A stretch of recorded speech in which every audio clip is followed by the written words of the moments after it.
Yes, sir.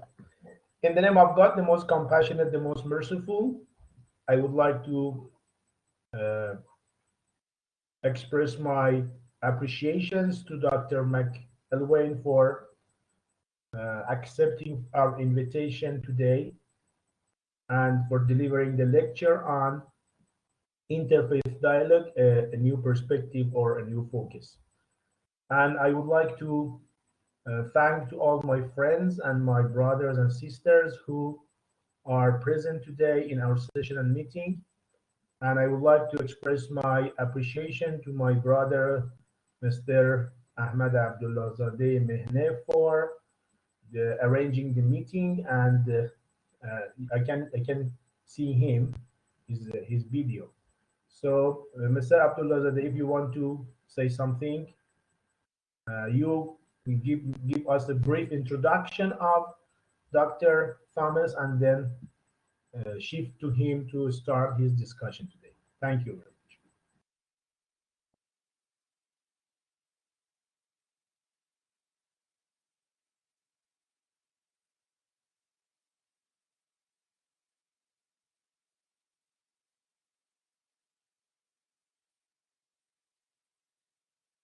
Hey, Mr. are you ready for me? Abdullahzadeh, you need to unmute your microphone because I see here that your microphone is muted, okay?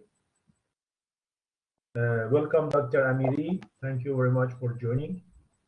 If you unmute your microphone, because I see the sign here that your microphone is muted there.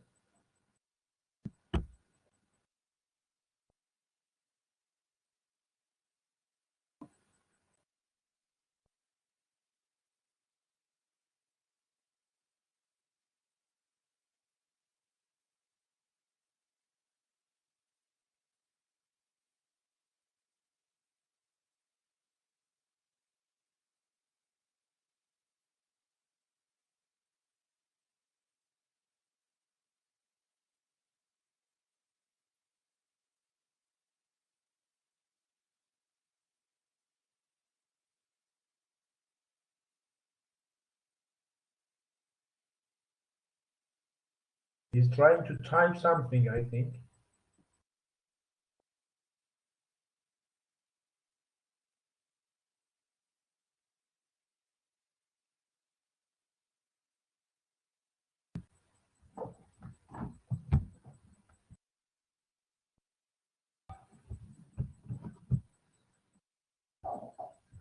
Okay, I think that we are not going to have his voice. Could you please disable your video, sir? So we will talk to Dr. Thomas. Uh, can you start, Dr. Thomas? Please give us a brief introduction of yourself. I think Mr. Abdullahzadeh is not going to be online. I don't know the problem. And so uh, could you please start, Dr. Thomas? Please just give us a brief introduction of yourself, your education, and the other issues. Mr. Abdullahzadeh, are you online now? Okay, I cannot hear you. And then please start talking about for your studies in academic studies, and then your main discussion. Thank you very much. All right. Thank you for the invitation. It's a pleasure to be here with you. And I would like to take the subject that you suggested, the Quran and the Bible, difference or continuation. Now, my field is comparative religion, which means that we study different religious traditions from an academic point of view using scientific methodology. Comparative religion is a field that has largely disappeared from universities. So it's a field that is unknown to people. the words comparative religion very often today bring to mind the perennialist philosophy rather than an academic subject. And in fact, some universities have taken a perennialist approach rather than a scientific one. I studied with Professor Åke Hultkrantz in Stockholm, who is a well-known phenomenologist.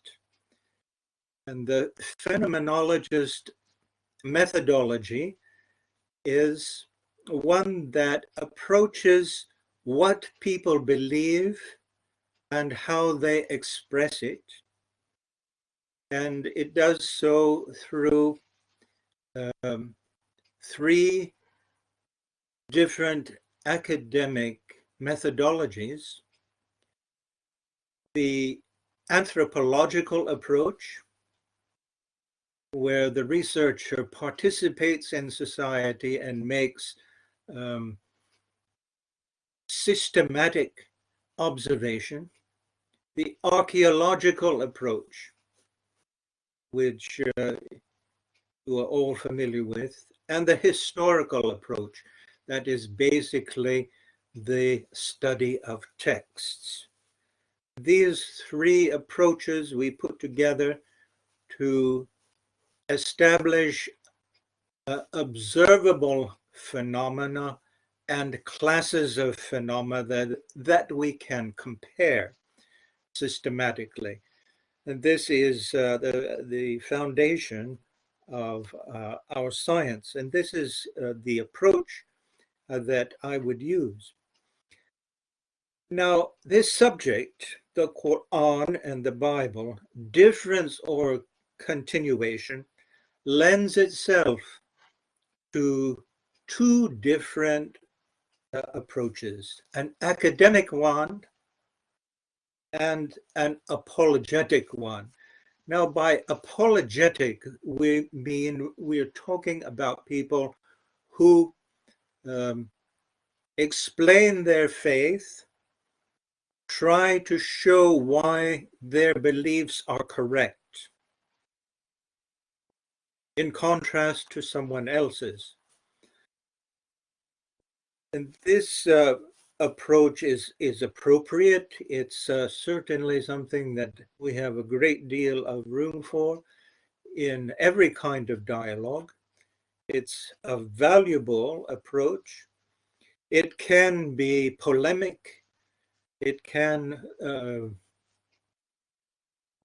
result in disagreements.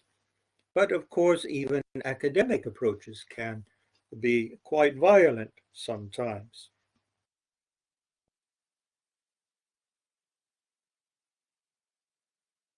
The Quran and the Bible, difference or continuation, from an academic approach, a comparativist approach, we will try to see what the differences and continuations actually are.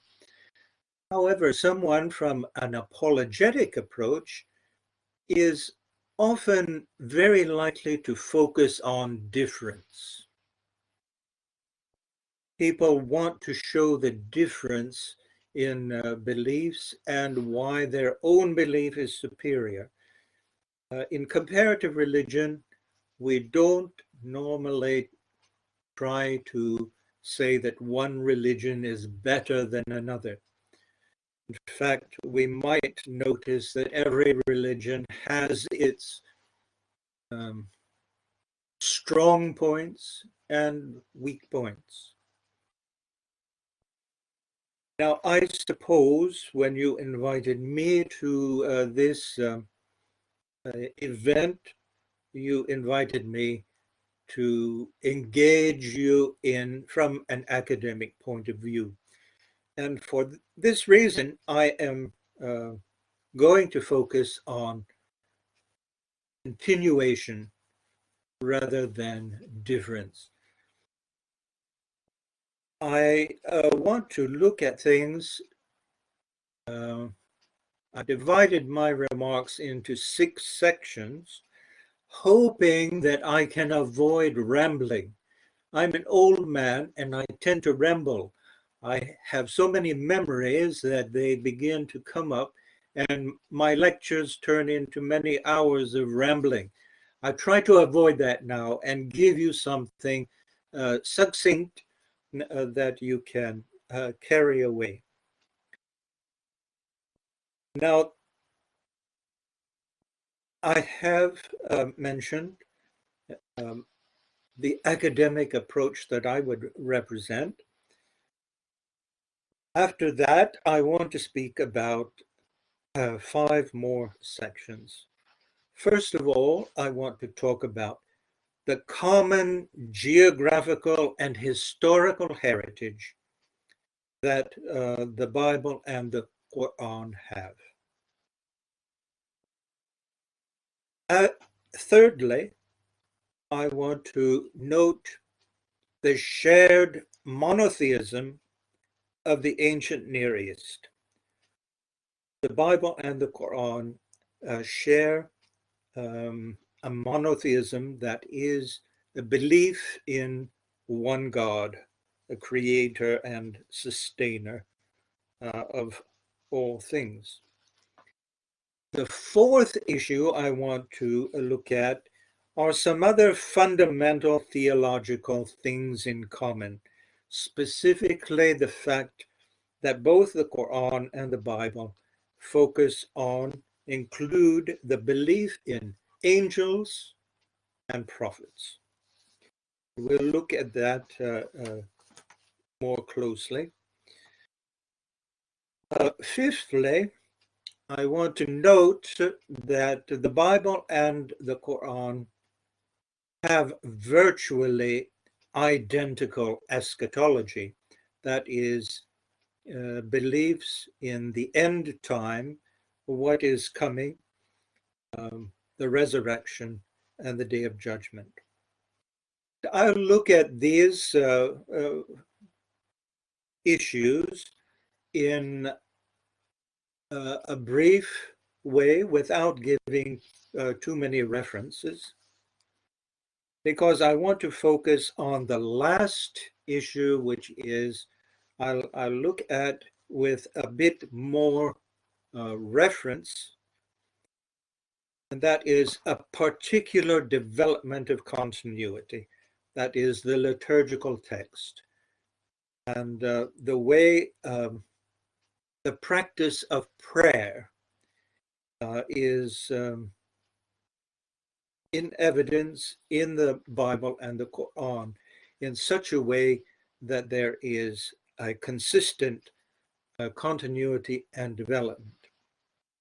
So those are the issues, and now we'll look at each one in a little more detail.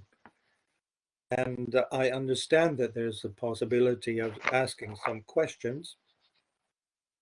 I would point out that all of these things are dealt with in some detail in a book that I wrote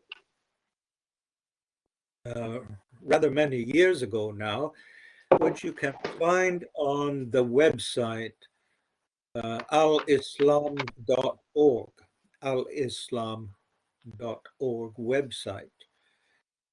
This has several books written by me, and I actually intended them to be apologetic books rather than academic ones.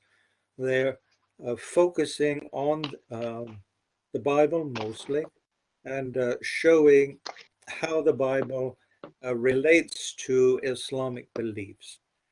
But today I'll look at things more specifically from an academic perspective.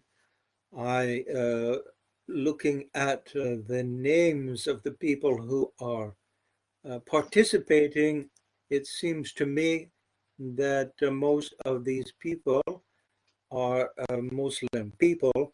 So my apologetic work would be wasted on such people. They're already Muslims. So we'll look at things from an academic point of view. Now, first of all, the common geographical and historical heritage. This is an important point. I engaged in a debate in Oxford University a few years ago with a Christian gentleman who claimed that the Quran was untrue because he had several reasons for this. And he made a very strong distinction between the Bible and the Quran. And indeed, there are differences, fundamental differences between the Bible and the Quran. They are written in different times. The Bible is older, much older. The Quran is newer. The Quran is written in Arabic. The Bible is written in Hebrew, Aramaic, and Greek.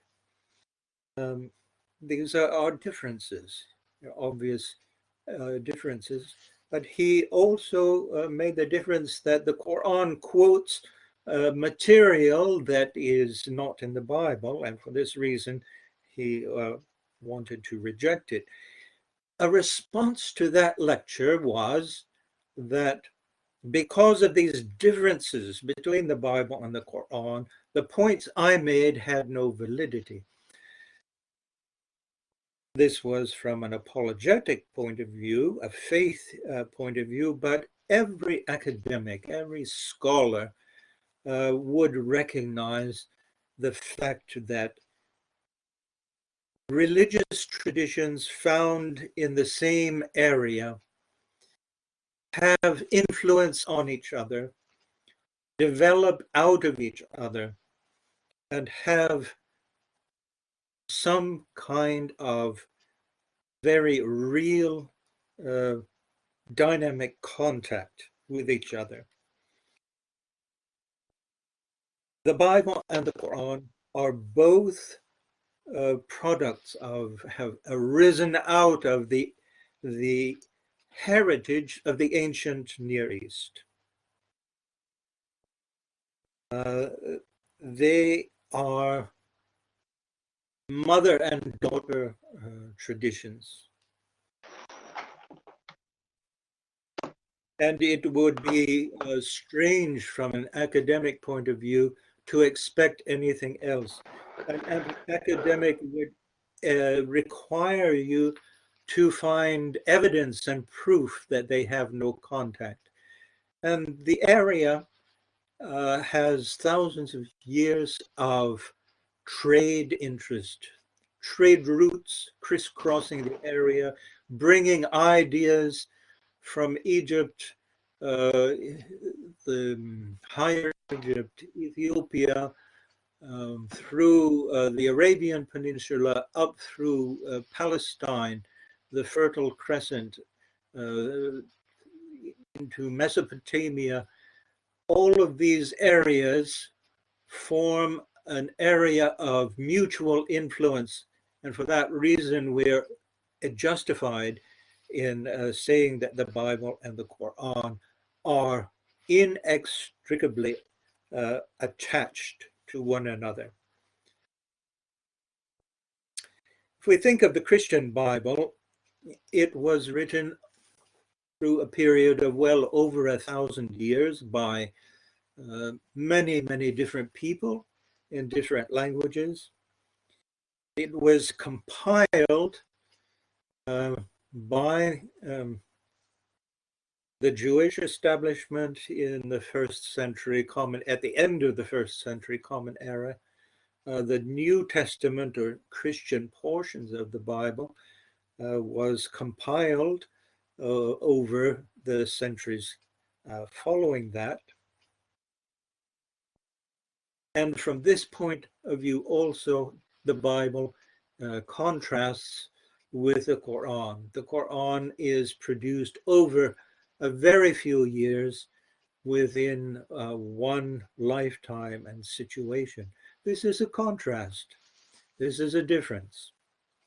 And it's a difference that has significance for the way people relate to them and how we should see them.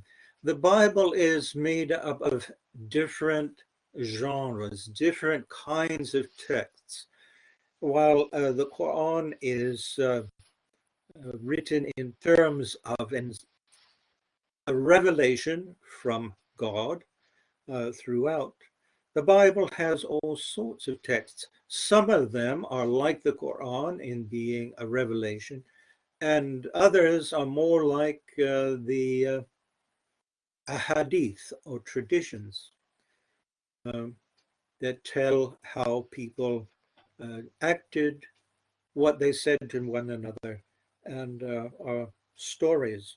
So this is another difference.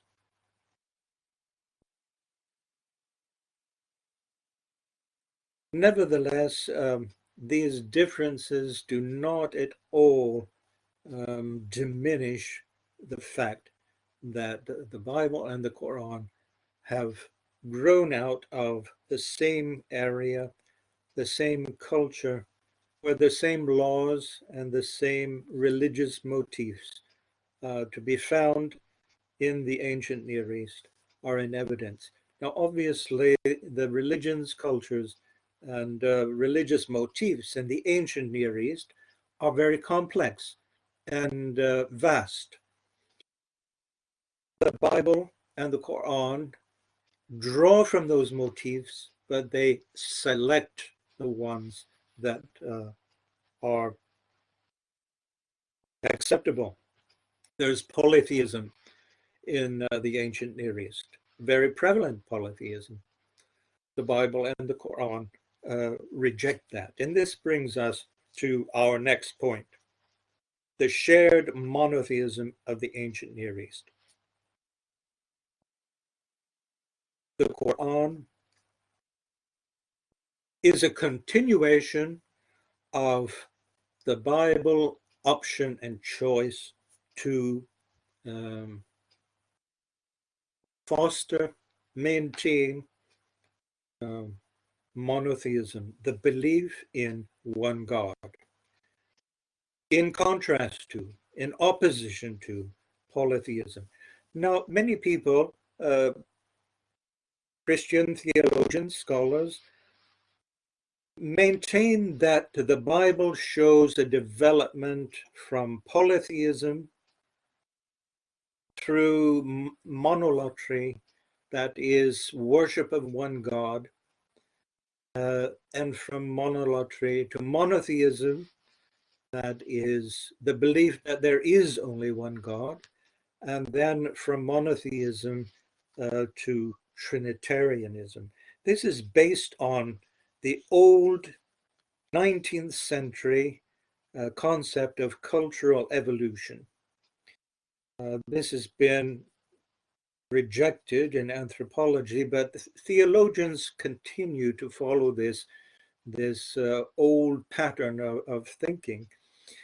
This does not fit the situation in the ancient Near East. The ancient Near East was a complex area where you found all of these approaches and several more at the same time, side by side.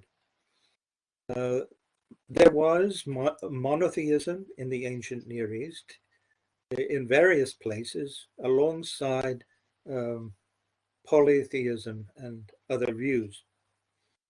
So the Bible and the Quran have taken one strand of the ancient Near East belief system, that is monotheism, quite consciously rejecting polytheism. This is a very important point. It is an issue that shows the most important continuity between the Bible and the Quran. Now, of course, Trinitarianism, the belief that God is a being of three persons, has developed in Christianity and is dominant in Christianity. And this forms a difference that people focus on in polemics, in debate, in dialogue, and quite rightly so. However, Trinitarianism is not the belief in three gods. It claims very strongly to be monotheistic.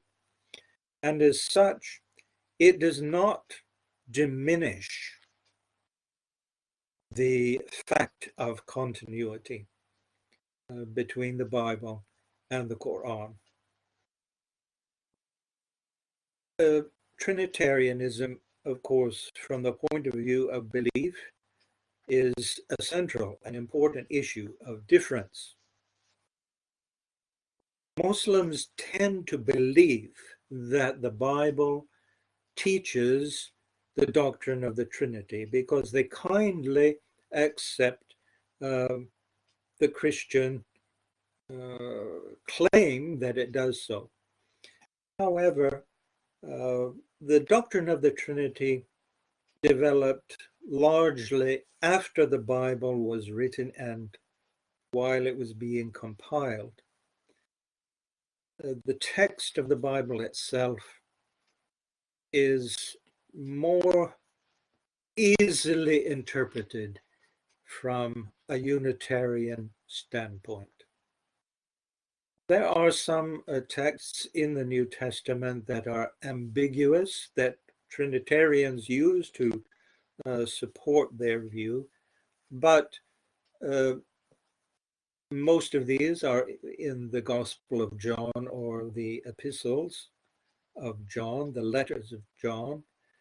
But for the most part, the Bible is very consistently Unitarian in approach. Now, this is a matter of interpretation.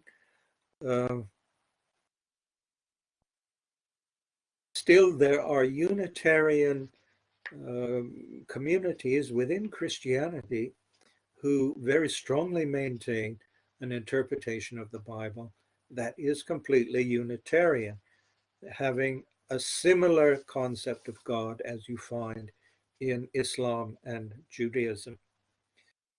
So the idea that Trinitarianism somehow maintains a difference is one of interpretation and belief, much more than an issue of what the Bible is actually reflecting. Of course, people have suggested that Trinitarianism also has roots in ancient Near Eastern cultures and religions, where you find triads of gods in a number of places. But actually, Trinitarianism is quite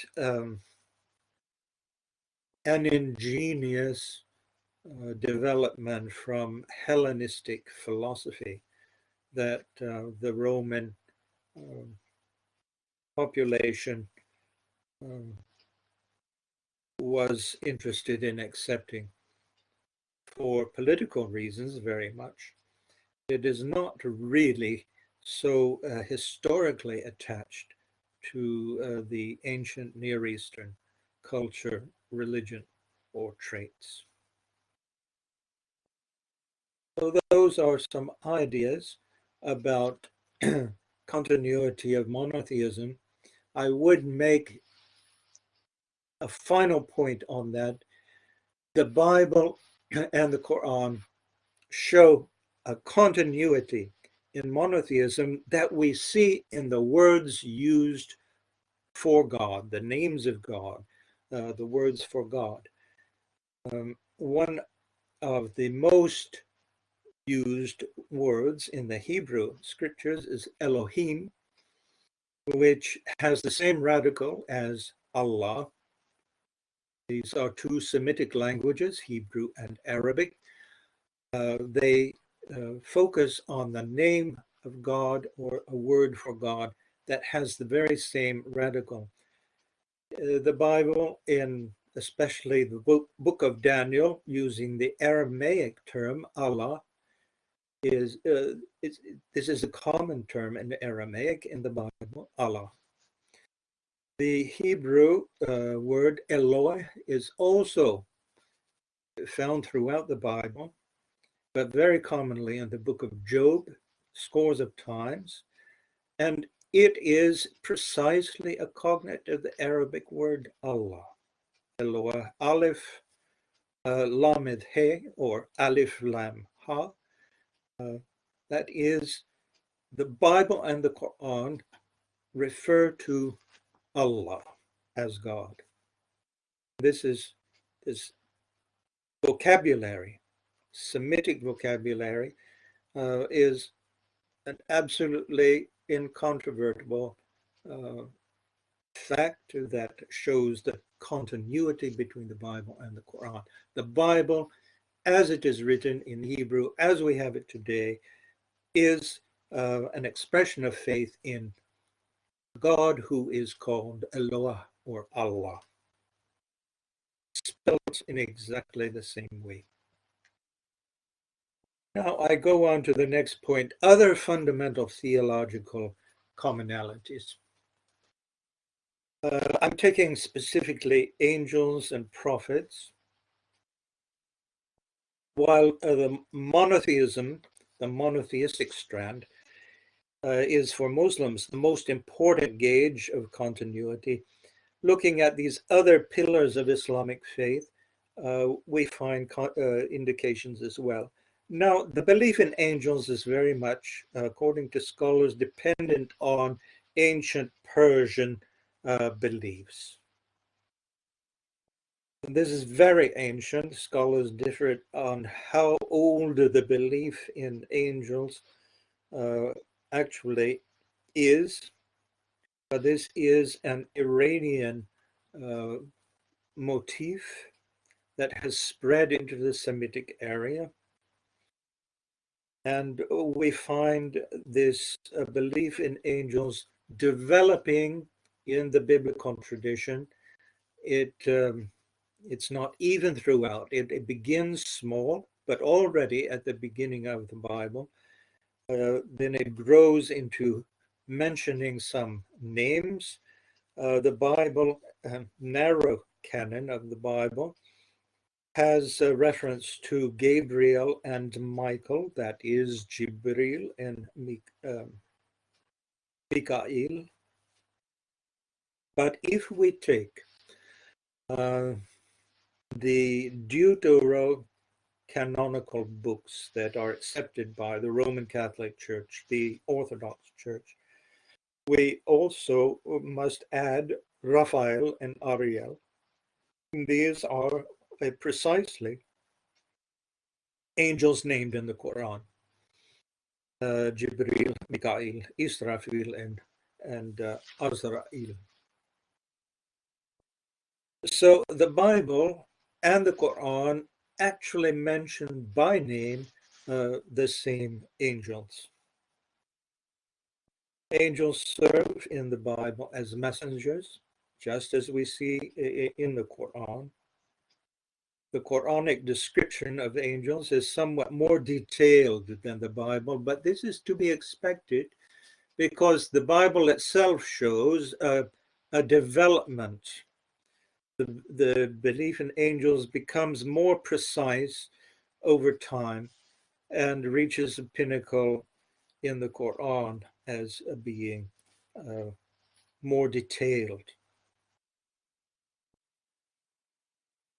Now, the concept of prophethood is fundamental to the Quran and the Bible, and Muslims generally do not realize how unique this is because of the belief that all nations have received prophets. And of course, this is true in the sense that all nations have a religion and religious leaders who have brought the truth, the fundamental truth of faith all around the world. But the figure of prophets in the Bible and the Quran is rather unique. The aspects of prophethood that we find in the Bible and the Quran are not the same aspects of belief in prophets that you find in other religions. That is, the way prophets function in the Bible and the Quran are somewhat unique. The Quran sees prophets in a high role, focusing on calls to repentance and channels of divine messages of a high order. This is true in the Bible as well. The Bible has passages of the character of ahadith, so you find a broader function of prophets in the Bible than you do generally in the Quran. For example, Saul, Talut, comes and asks the prophet where to find his lost donkeys. This is the kind of thing you might find in a hadith, but the Quran generally focuses on a higher level. The Bible also refers to prophets as those who recite scripture, or even in the role of a musician. That is, the scripture is cantillated or almost sung with a harp as accompaniment. This is found several times in the Bible. This is lacking in the Quran. But still, the concept of prophet in the Bible and Quran is very similar. Again, as I made the strongest point for continuity of monotheism by referring to the names of God, the Bible and the Quran share more than 20 names of prophets that are identifiable, understandable, to be the same individuals. The prophet Adam, Noah, Saleh, Methuselah, Lot, Lut, Ibrahim, Ishmael, Ishaq, Yaqub, Yusuf, Joseph, Shu'aib, Ayub, Job, Musa, Moses, Aaron, Dawood, David, Suleiman, Solomon, Elias, Yunus, Jonah, Zechariah. All of these names are the same, and they refer to the same people, the same stories, the same messages. All of these are found first in the Bible and then in the Quran. The continuity is direct and fundamental.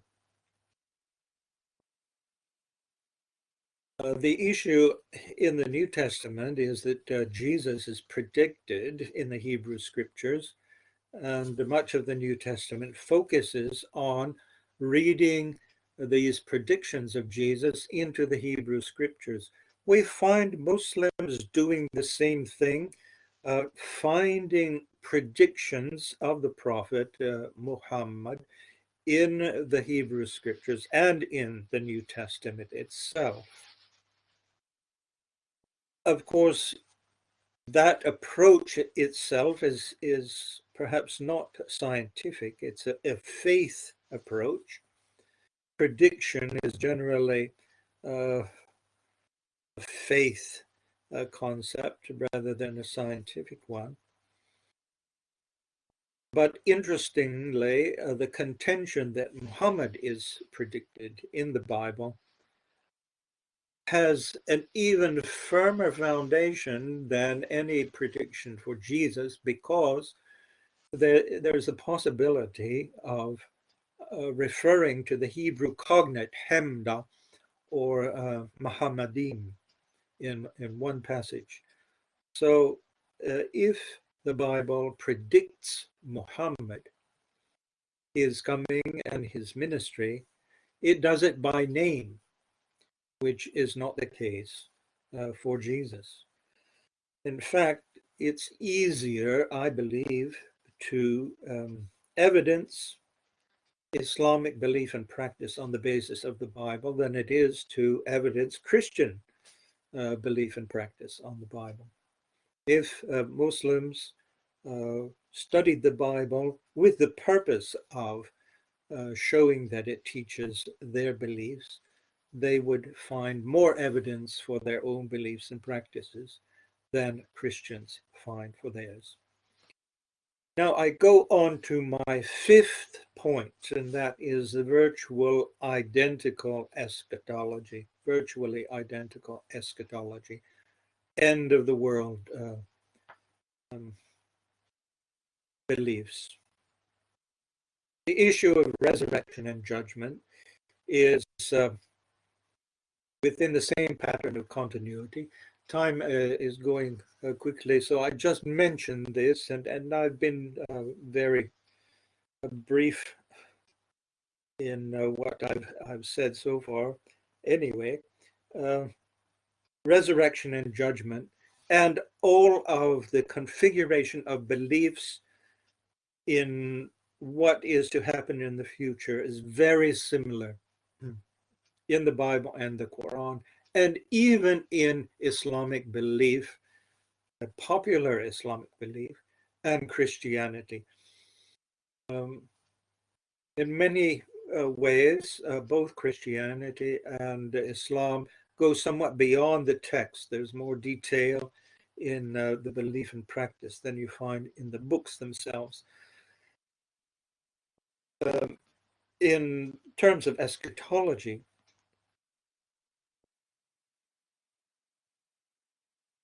where Christianity and Islam diverge in other areas, in eschatology, they go in the same direction. You have amazing areas of identical belief.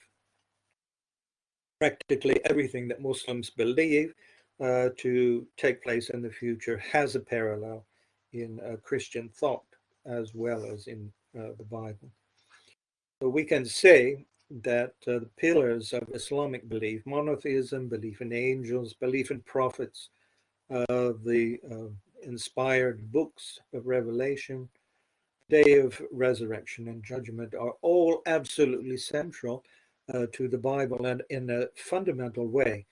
And this shows a deep functional continuity into the Quran. And all arguments of discontinuity are based on contrasts of detail, surface issues. And most of the discontinuity is a matter of interpretation, application outside the canons themselves.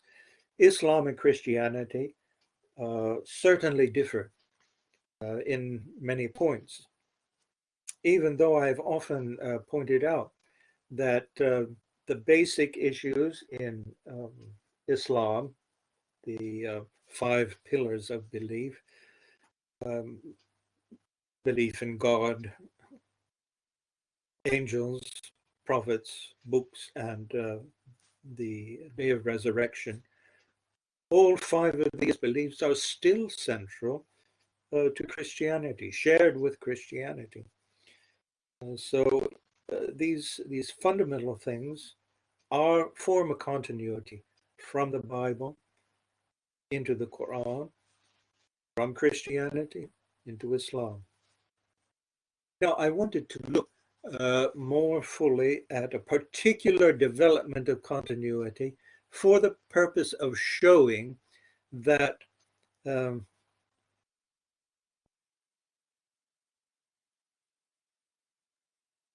as I pointed out, the academic view would expect continuity between the Bible and Quran. This is fundamental because of where they arose and the realization that adjacent cultures and religions influence each other over time.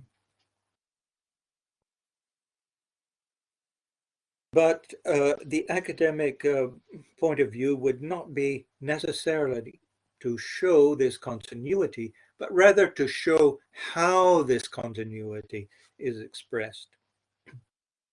And I want to look at the issue of prayer to show that this continuity has a special characteristic.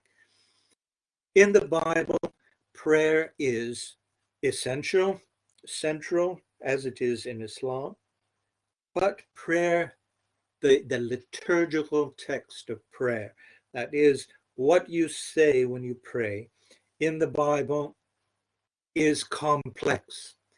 The book of Psalms, or Zabur as we say, actually has 150 prayers. And some of them are quite long. And it takes a great deal of socialization into the community to learn to use these. These are the prayers of the temple period, from Solomon's temple down to the destruction of the third temple, the second temple in the first century Common Era, near the end of the century Common Era. That is, over hundreds of years, these psalms developed as part of the temple liturgy. The liturgy is complex and it's localized. It requires an elite. And we see in the Israelite prayer experience that people, common people, took expressions from the psalms, a phrase here, a phrase there, and put them together into their own prayer. And we see two prayers like this in the Gospel of Luke, chapter 2, where there's a prayer of the Virgin Mary and a prayer of Elizabeth, and they are drawn from the Psalms and other parts of the Hebrew scriptures. So you have this complex elite body of prayer, and then you have the popular, you see women doing this, putting phrases together to make their own prayer. This requires long experience to engage in that practice. The Quran addresses this issue. Is prayer essential to the practice of faith? The Quran makes this universal and easily accessible. And what is difficult, complex, or local in the Bible becomes universal and accessible in the Quran. This is the kind of continuity that you have. And I can give you something I discovered that I think is very interesting in this regard, and that is the words that are used, taken from the Quran, for prayer, salat, namaz. All of those words are found in the Bible, mostly in the Psalms, that is Zabur, the text of prayer. The expression, Allahu Akbar, the Lord be magnified, that is found in Psalm 35, verse 27, Psalm 48, verse 1, Psalm 147, verse 5. It's taken directly from the Hebrew, translated into Arabic. I begin in the name of God, the Beneficent, the Merciful, Bismillahir-Rahmanir-Rahim. This is found in Psalm 148, verse 8. So you see, as the popular process of creating prayers out of phrases from the Psalms that we saw in Luke 2, this is how Al-Fatiha comes together. Every single phrase. All praise is God's, Psalm 9:1.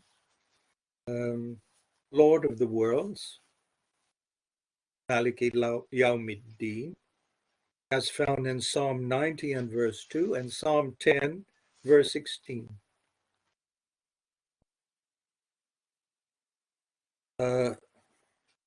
Ar-Rahman Ar-Rahim is found in Psalm 25 and verse 6.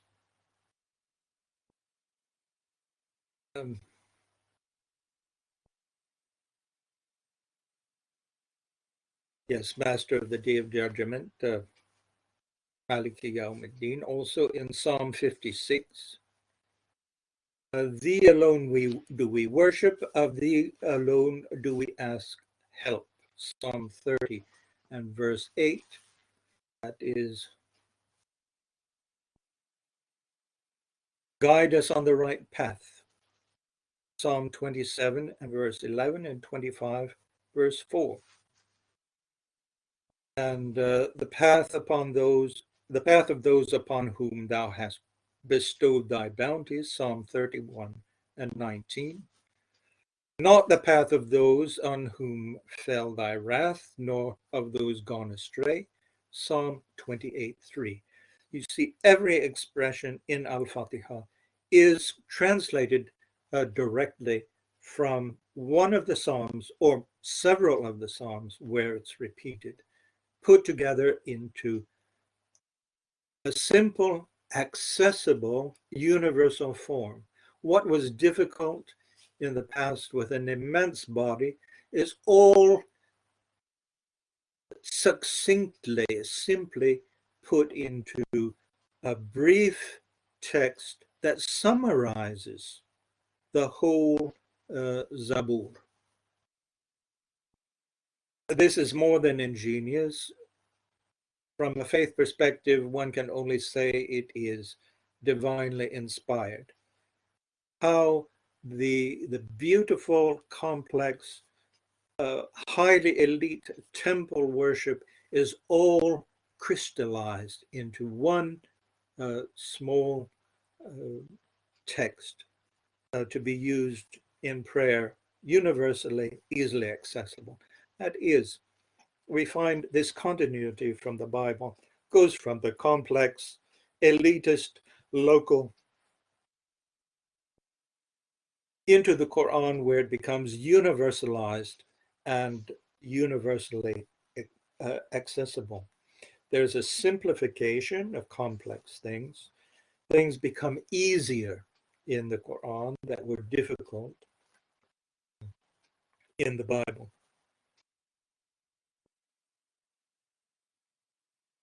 So, as summary and ending, I can say that the kind of continuity found between the Bible and Quran is, first of all, its common geographic historical origin in the ancient Middle East, the heir of the ancient Middle East. The many strands of theology found in that area, the Bible and Quran opt for the same monotheism from beginning to end. They share the belief in angels, prophets. They have the same common Semitic vocabulary, cognate names with the same figures, names for God, names for prophets, and other figures. They have virtually identical systems of eschatology and see the end times, the resurrection, the judgment in very similar terms. These fundamental features of continuity not in the slightest diminished by surface contrasts and detail, which are popularly brought forward in polemics. Continuity between the two books also takes on a particular character, moving from the expression of a local cult requiring intense socialization towards universal and easy access through simplification of the more difficult features. There I finish my remarks. I'm think I have done it within the time given me of 1 hour. And I thank you for still being here and possibly listening. Thank you, Dr. Thomas, for your intelligible lecture. Thank you for your information.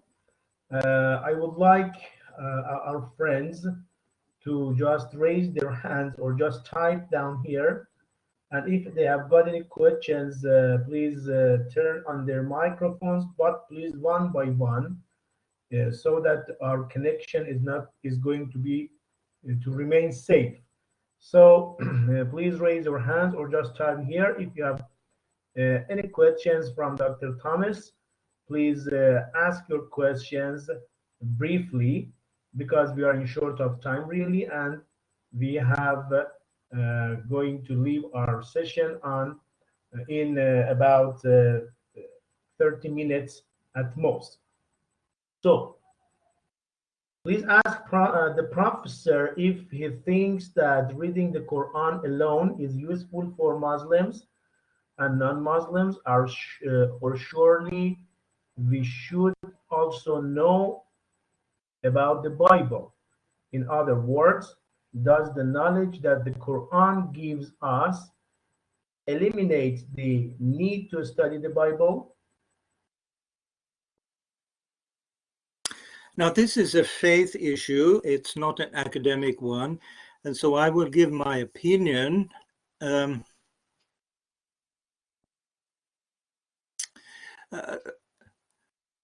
You know, what is enough?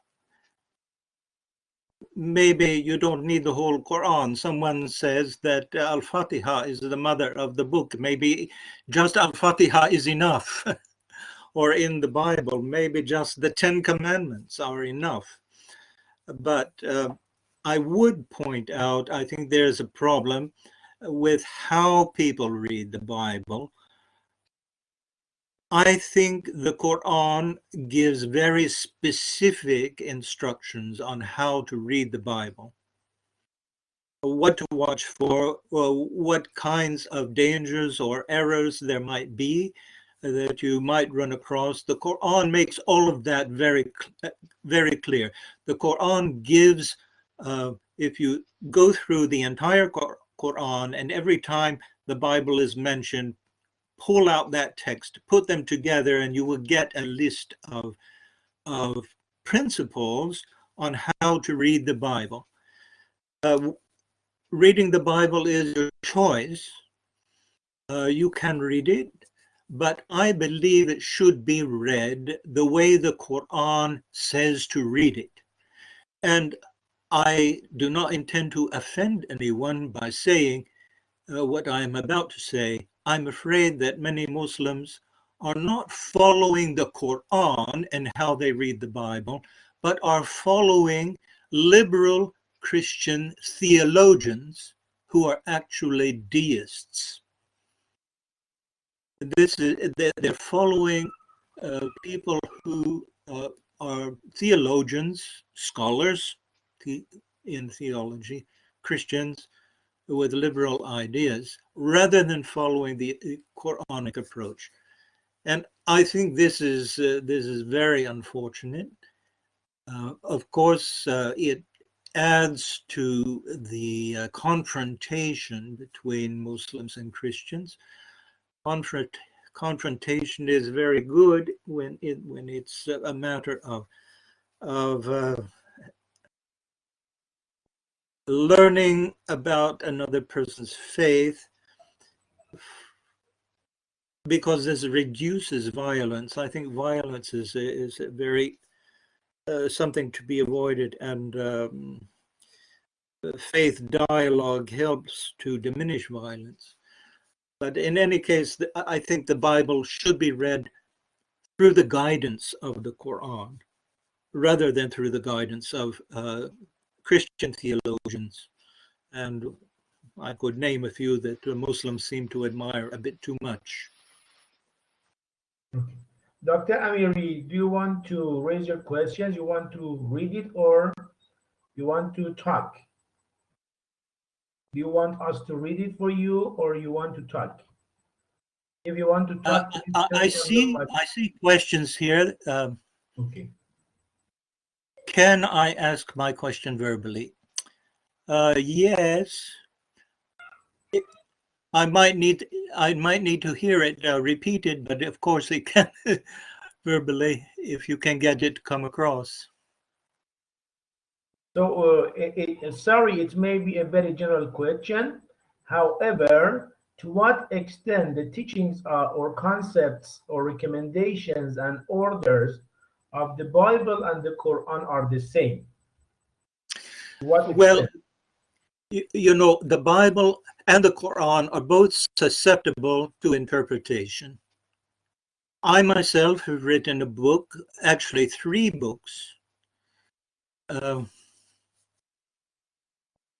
2 books, in which I try to show that the Bible teaches Islam rather than Judaism or Christianity. Now, this is an apologetic approach. These books are found on alislam.org. I give the text, the references, and what they are teaching.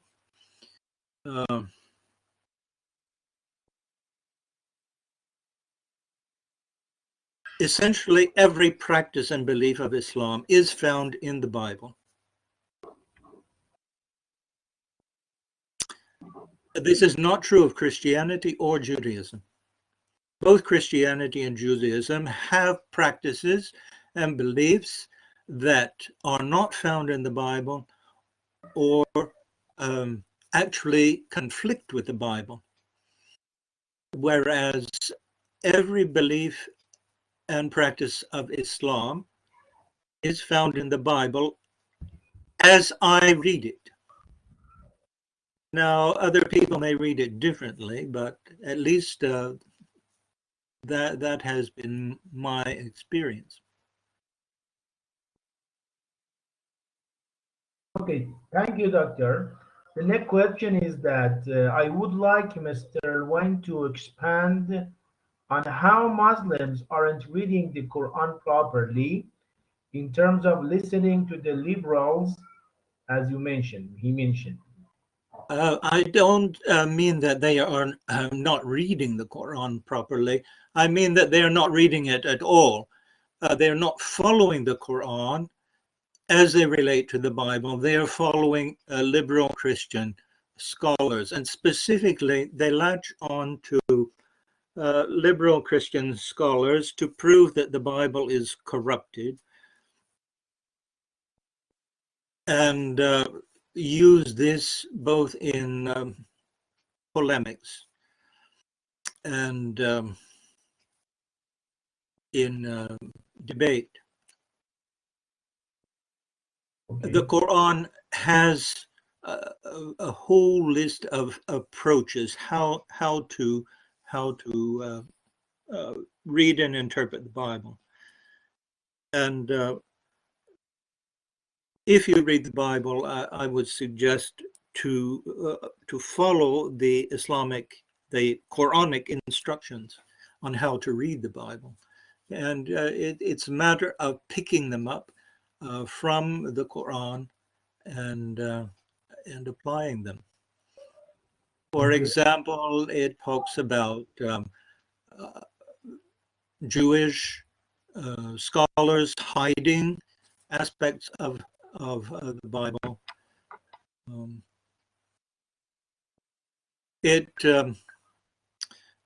There's a passage in the Quran that suggests that for the list of kinds of animals that you can eat, that you should refer to the Torah for that. It's actually mentioned. And if you look at those lists, it's found in 2 places, in Leviticus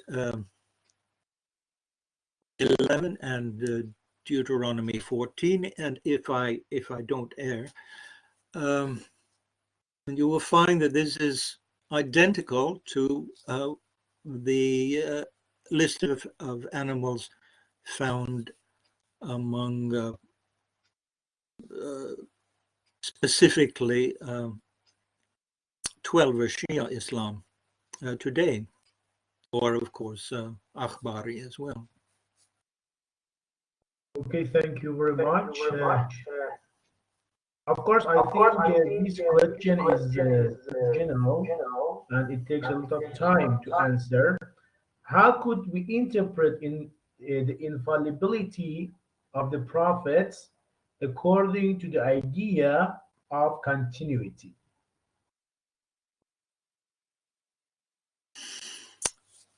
That is a very interesting and difficult question.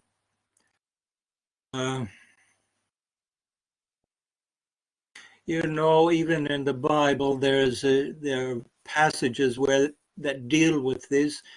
In the Torah, it actually says, if a prophet makes a prediction and it does not come to pass, that he is a false prophet. So these issues are dealt with there. In Islam, you have the concept of a final prophet. And this includes the concept of infallibility. The final prophet must be infallible. A prophet before that does not need to be infallible, at least at this point, because it is the final prophet that is followed. So an earlier prophet, it is irrelevant if there is an error. But as to the matter of continuity, you will find that there is a thread, a line of continuity in the Bible through the Quran of all of the prophets. However, there are differences of detail. These are, I interpret them as different challenges of different times, requiring different answers. For example, the Quran gives permission to sacrifice camel, whereas in the Torah, the camel is forbidden in sacrifice or to eat it. Actually, the camel is called shakets in Torah, which linguistically corresponds to makruh. But in actual practice in the Bible, it's forbidden completely. Now, this is a grace. This is a difference. It's a development, but it's a difference. And it meets a different challenge. We know that the spread of the desert in the Middle East has taken place over time. There was a time when the Bible was written that the desert had not spread to that extent. So the desert challenge in life was far less than at the time the Quran was given. So there was no need for sacrificing or eating camels when the Bible was written, but this was made life easier for those living at the time the Quran was given. Okay, thank you very much. The next person is Mr. Mubaqqa, Ahmadi Mubaqqa. Could you please turn on your microphone or unmute your microphone? Assalamu alaikum. I would like to, first of all, congratulate you regarding New Year. Happy New Year, dear professor. Thanks for your great and beneficial speech. We really take benefit of that. But I have two questions. The first one is that for the weakness of the net, I didn't get this point appropriately, that you said the letters Alif Lam Ha for Allah are mentioned in the Bible. I didn't get that in New Testament you mean, and in which chapter if it is. And the second question is that um, um, is it recommended by Jesus to perform prayer by song, as it is usual in the churches that they in the church they perform their prayers through, I mean, by using the song? Thanks a lot. Thank you. The first question, the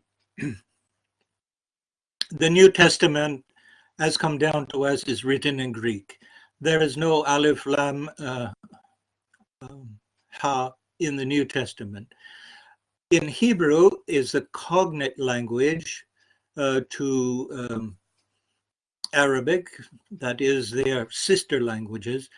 The Hebrew scriptures, the Old Testament so-called, the Jewish scriptures, are written in Hebrew and some Aramaic, which is also Semitic. So we have Arabic, Hebrew, and Aramaic are Semitic languages, they're sister languages. And in all three of them, the word for God is written Aleph, Lam, Ha. So there are thousands of times in the Hebrew scriptures where you have God written Aleph, Lam, Ha, with an ending which is very similar to what you have in Arabic, Allahumma. And this is in the first verse of the Bible down to the last verse of Malachi in the Hebrew portion, that is Torah, Zabur, the Old Testament. Thousands of times, nearly every verse, you have this form that is similar to the Arabic Allahumma. Then in the book of Job, you have scores of times where it's precisely the same as in Arabic Allah. Throughout the book. Then you have the Aramaic form in the Aramaic passages in Nehemiah and Daniel, these books in the Old Testament, where you have Allah, where the Aramaic dialect has a single consonant rather than Allah, it has Allah. But it's written in exactly the same way. So you have this in the Old Testament, not in the New. So far as Christianity goes, the time of Jesus, we have references in the New Testament to the Zabur, the singing of Zabur. Zabur was always sung. The Psalms were always sung. This is mentioned in the Gospels that Jesus sang with his disciples, his followers, that he sang from Zabur. This has historically been throughout Christianity. Hymn singing, that is singing in worship in the church. Other texts than Zabur actually came quite late. Hymn singing came through the heretical movement through Montanus. That's actually the origin of hymn singing. But singing the Zabur, or Psalms, in Hebrew at first, but in the church in Greek and Latin. And you find this in the monasteries, at least, down to the present time. Okay, thank you very much for your informative responses. Then, Mrs. Olipur, would you please unmute your microphone? Hello and greetings. Is my voice clear? Yes. Thank you. First of all, Happy New Year again. And I have 3 questions about what you said. First of all, is when you were talking about the similarities of Bible and like the scripture and the Quran, I was thinking that is there Bible's point of view through the apostles is the same with like what we have like Havariyun in Quran? Are they the same? Like their places are the same or not? Um, and can I ask the second question, or I will wait for you? Yes, ask the second. Okay, the second question would be if you want to name one scholar in Islam, like Islamic scholars, as the standard point of view to like the scriptures and Bible and such, in your opinion, can you please name someone so we can use that? If You you know, that is interesting. The first person who came to mind was Al-Ghazali, who is considered the father of Sunnism. His use of the Bible is governed by Quranic principles. He actually made commentaries on much of the Bible. I might not agree with every detail that he uses.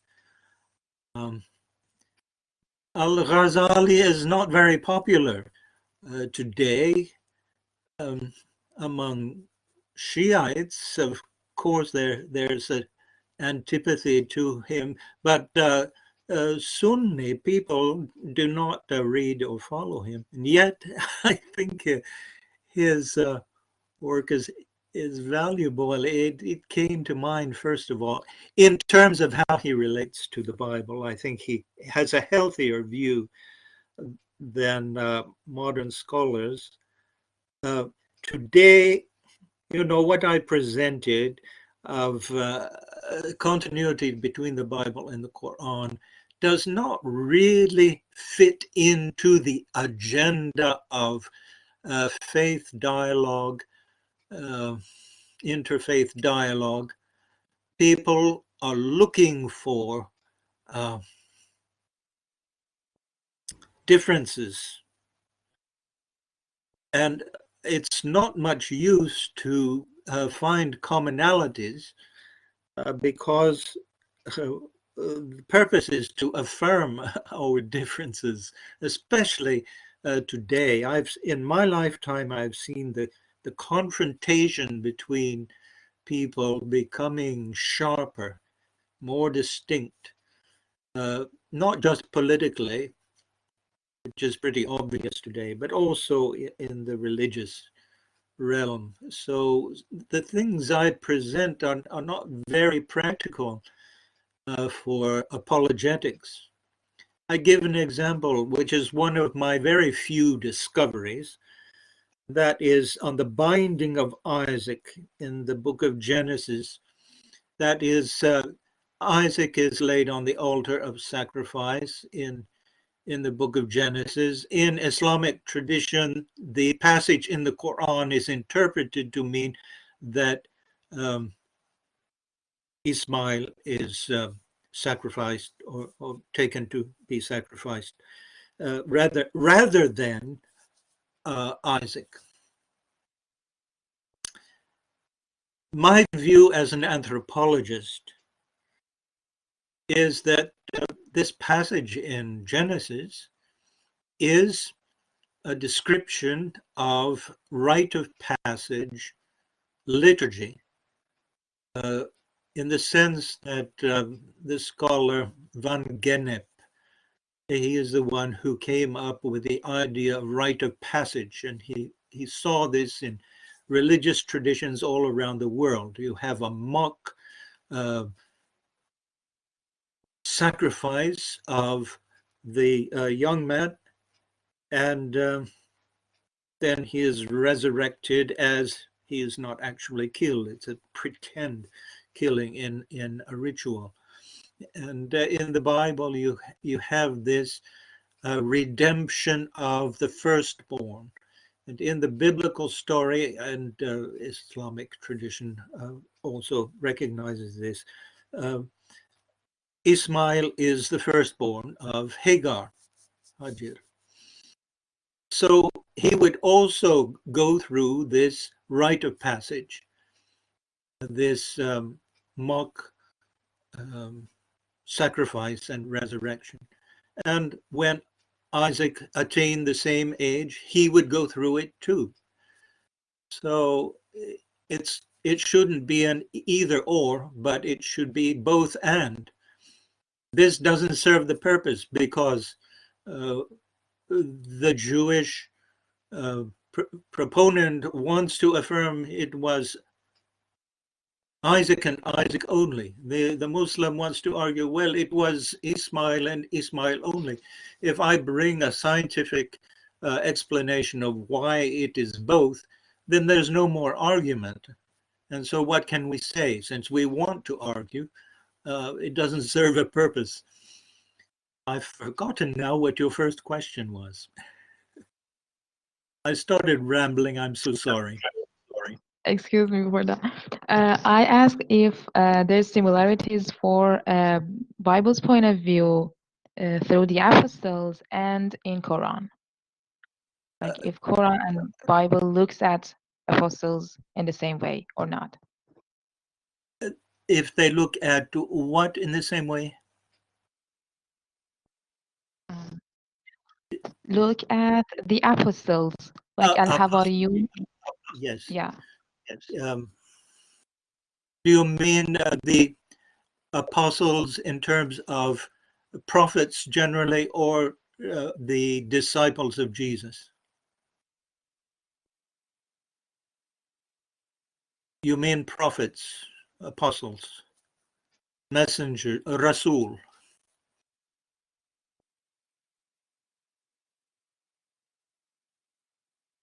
دارن از شما سوال میکنن. I'm having a connection problem. That's why I'm not understanding. It's Okay. the English is excellent, but the connection. Maybe she is disconnected as well, because if she can hear us. Okay, sorry. Then, can I ask again? Do you have my voice? Yes. Thank you. Sorry. As I said before, I was searching about the apostles, and I really couldn't really recognize that if the apostles are what we call in Persian or in Arabic like Rasuls, or are they the same as we have in Quran as Al-Hawariyun? I didn't know the distinction between two words, and I couldn't recognize which one is whom, and I wanted to know if they are the same, and if they are the same place for Jesus or not. Like the place of apostles for Jesus is similar in Bible and in Quran. Yes, it is similar. It is. I don't see a difference there. I haven't heard anyone making an issue of a difference there. The role, function, and words, they are all the same. Okay, thank you very much, Khanum Kolipur, because we are in short of time.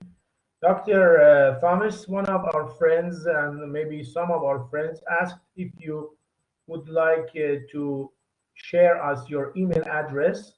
Please type it down here, because if they want to write something to you, they may email to you. Okay, there is a box down here. You can type your email address, and okay. I'm looking for it. I think I've found it. Thank you very much. Okay, I would like to express my gratitude to my friend, Mr. Abdullah Zadeh, for arranging this meeting. Mr. Abdullah Zadeh, if you want to add something to our discussion today, because we are in short of time and we are almost finished. So please speak up and just give us your comments. Mr. Abdullahzadeh, if you can hear us, please speak.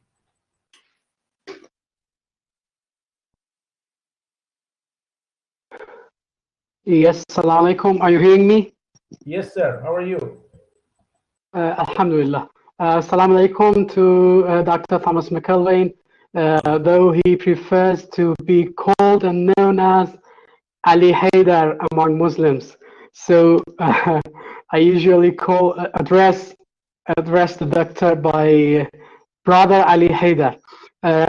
Merry Christmas and Happy New Year to all those who celebrate them. If there is time, I can make a short introduction to Brother Ali Heydar, Dr. Thomas McElwain. Yes, sir. Yes, sir. Please do it. No problem. Okay. Thomas McElwain was born in 1949 in the U.S., United States. He used to be a Baptist priest, and then through studying the Bible itself, came to know about Islam and converted in 1988, and he is now based in Finland. His education includes theology and history in France, religions in the University of Andrews in Michigan, biblical languages in the University of Uppsala in Sweden, and a PhD in theology from the University of Stockholm in Sweden. And he was also teaching in the University of Turku in Finland. And his books include Islam in the Bible. I think this is his main book. The discussion that Dr. Thomas McElwain had today is elaborated in this book, and Alhamdulillah, I have translated it into Farsi, and inshallah, it will be out. It will be published soon. The second one I wish to mention is Shiite Beliefs in the Bible, London Lectures, which is more precise about the proofs of Shiite beliefs in the Bible.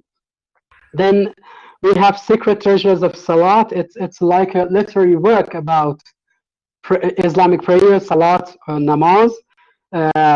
We have Mecca at Dawn. It's a travelogue of him in English verse. The adventures he encountered in going on a pilgrimage to Mecca.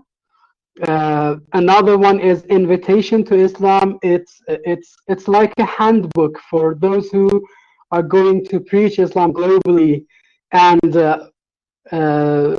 he has also some books, some research into the Bektashi Sufi order, and his most massive work is The Beloved and I, which is an English translation of and commentary on the Bible as well as the Quran in English verse. I think if there is any time, I ask Brother Ali Heydar, Thomas McElwain, to talk about The Beloved and I. Yes, but please do it in short, because we are really in short of time and the time is up, okay? Yes, well, it's 2.5 million words in rhymed meter, English verse, Bible, Quran,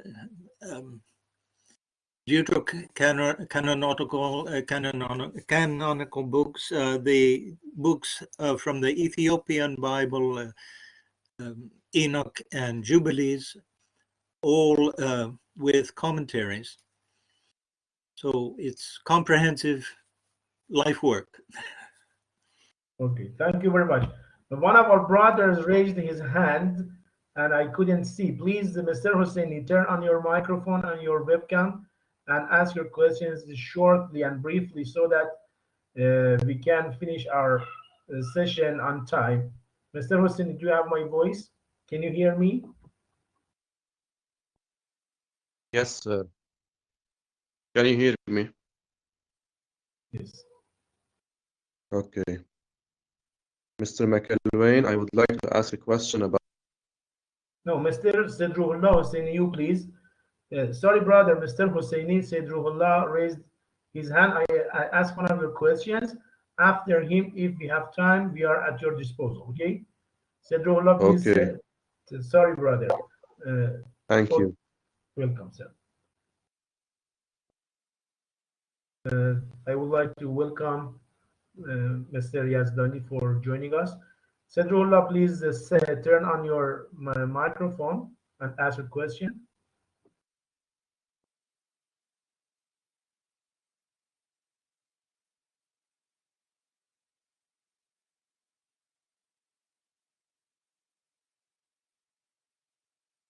Can you hear me?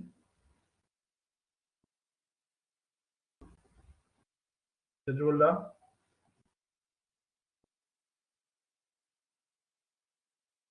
Okay. Apparently he does not hear us. So you, brother, please ask your question. You are abbreviated Yes, for HSN, yes. Assalamu alaikum. Mr. McElwain, I would like to ask a question about the Talmud. Is it right, as we listen and hear about the Talmud, that it is full with denigrating information about non-Jews, that the Jews are the real sons of Adam, for example, and this kind of stuff? Or is it misconceptions about the teachings of Judaism, as there are normally misconceptions and lies being propagated about any sect or religion? Thank you. This is my question. All right, the Talmud is basically in two parts: the Mishnah, which is the legal code, and the Gemara, which is a collection of all kinds of comments, some of them very strange, very often conflicting with each other. It's not a well-digested work. It's a collection of what different rabbis said about the law. It's full of folklore, stories, superstitions, as well as valuable material for Judaism. So it's very, very complex and very uneven. So yes, there are things in it that are strange, but this is true of a hadith as well, because you find all sorts of things, some of which may be more valid than others. Okay, thank Yes, you very thank you much. very much. Thank you. Mr. Husseini? Hello, can you hear me? Yes, sir. If possible, please turn on your webcam as well. The icon beside the microphone icon.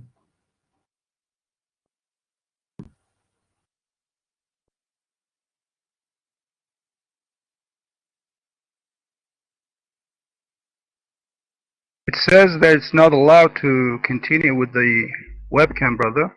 Okay, no problem. Please ask your question.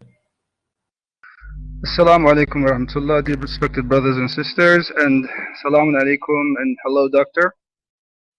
Thanks for your nice talks and academic and knowledgeable talks. Actually, I've got actually 2 points, 1 point and 3 questions. Okay, I don't know if there's a time for that, but I'd rather just make it short.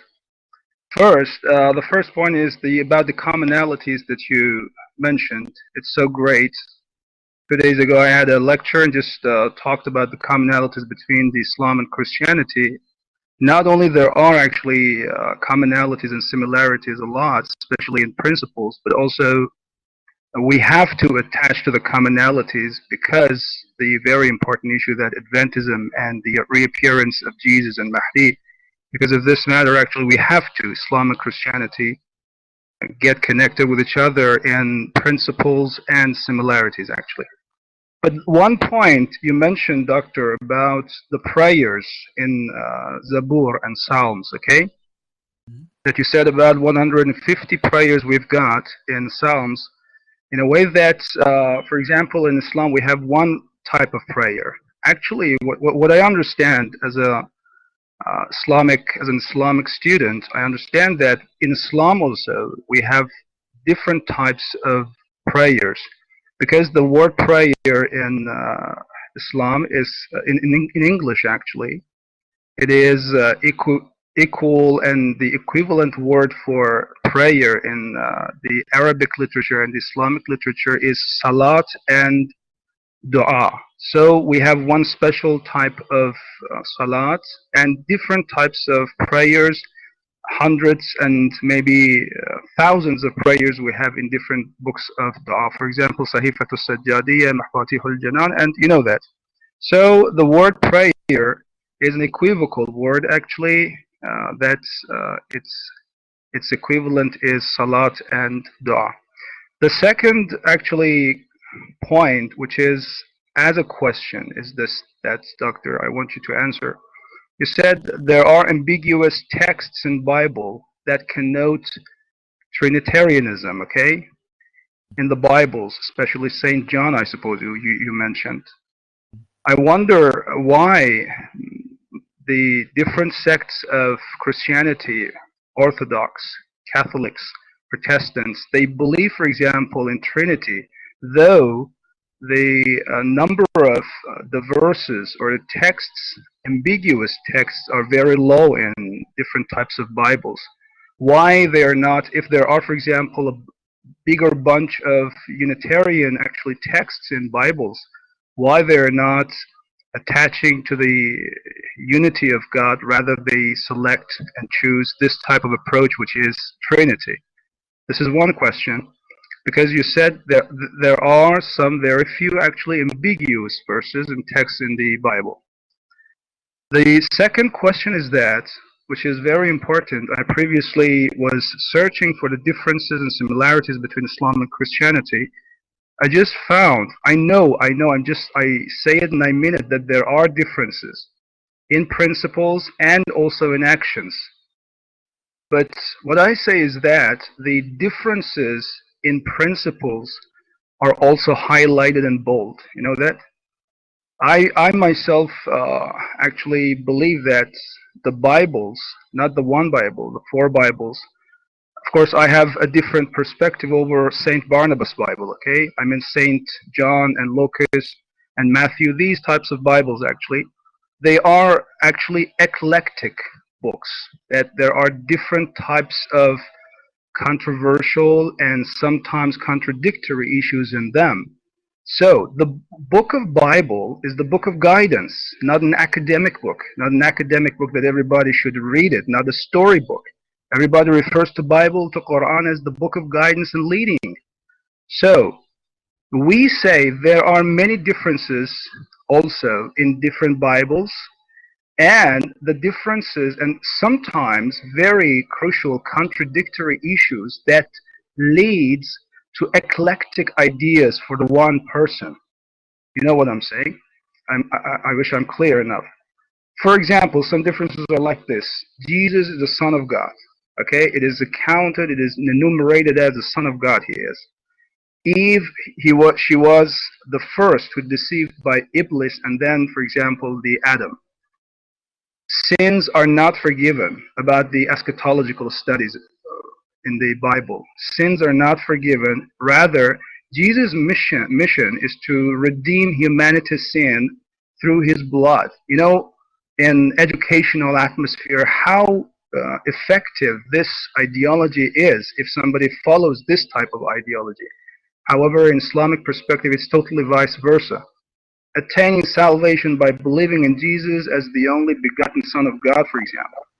Approaching God with mediation of a priest, as it is very common in Christianity. Ascetic life is a saintly one. In Christianity, it is totally vice versa in Islam. And especially Shia. Separation of religion from state and religion. However, in Islam, Islam provides socio-political system.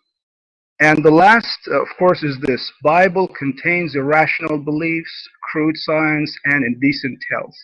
So, in this context, Doctor, in this context, that the Quran and the Bible both are the guidance books, the books for guidance and guiding the people. Is it proper to suggest all the people, Muslims or even other actually religions, to refer to these actually issues and to be eclectic in this case or not? So two questions I've got. That ambiguity that led to Trinitarianism. And the second question is this: what should we do with these differences that lie in Bible and Quran, even in principles, though I believe there are commonalities and we have to attach the commonalities, especially on the academic debates, actually. Thank you. May Allah bless you.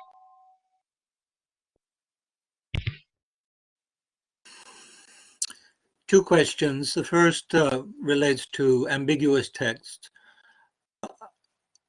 I have dealt with that in some detail in my book, Islam and the Bible. I can mention one from the Gospel of John, where Jesus appears to the disciples after his resurrection, and Thomas was not there. He appears again, and Thomas had not believed. And so Jesus appears to Thomas, and when Thomas sees him, he cries out, "My Lord and my God." And this is taken as a proof text that Thomas believed that Jesus was God. This is one of the central texts for that. If you look at it carefully, you will notice in the Greek, the words Lord and God in Greek are masculine second declension words, nouns, and in that declension there is a difference between nominative and vocative. So you use the nominative if you are speaking to someone, and you use the nominative, then you are speaking to that person about someone else. If you use the vocative form and you speak to that person, you are referring those words to that person. So if I say my Lord and my God using the nominative, it means that someone else beside the one you are talking about is the Lord and God. If you use the vocative form, my Lord and my God, you mean the person you are speaking to is your Lord and God. Now in the Greek, the nominative is used. So that means that the Lord and God Thomas was referring to was not the person to whom he was speaking, which was Jesus. And this has been ignored completely, and it's a simple matter of grammar. It seems ambiguous in translation, but in Greek, it's completely understandable. And in the Vulgata Latin, it's also completely understandable. But this is a type of ambiguity that you find in a number of texts, not so many. The reason Trinitarianism is dominant is not a textual reason. It's, I would say, a political reason. When Constantine chose Christianity to be the religion of the Roman Empire, he did so in order to unite the population in a situation where the empire was fragmenting and falling apart. And the doctrine of the Trinity was an attempt to define a deity that would be acceptable to the Roman population, that was made up of people who had a very simple view of Olympian gods and Roman gods, and also people who were elitist, highly trained in philosophy, and who looked at such ideas as being superstitious and naive, and how to take these two different kinds of people and come up with an idea that they would accept was very difficult. The Trinity was at that time an ingenious political device. It has quickly turned into a divisive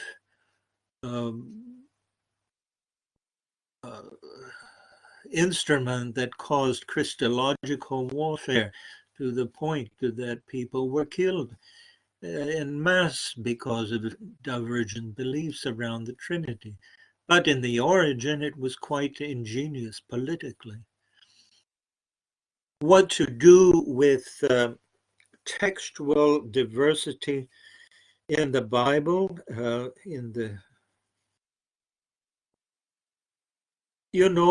Islam has resolved that issue in Islamic law through the process of ijtihad as applied to a hadith.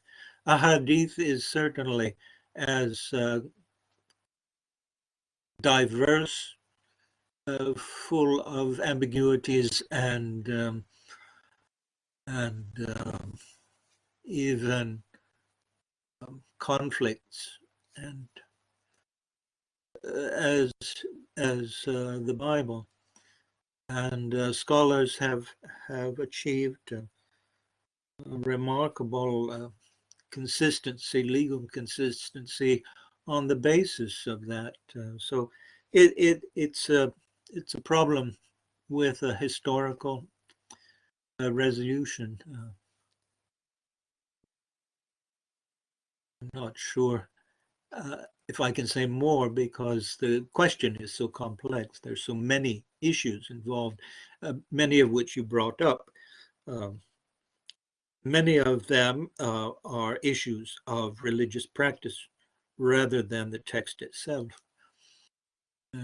Making a distinction between the text and contemporary practice is, of course, essential. Okay, thank you, Dr.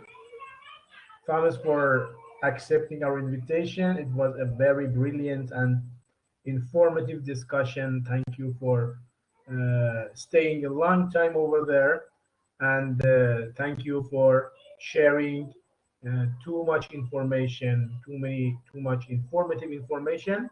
So it was so interesting. I hope we will have you again for other sessions, inshallah, in near future. Thank you all, brothers and sisters, for being with us.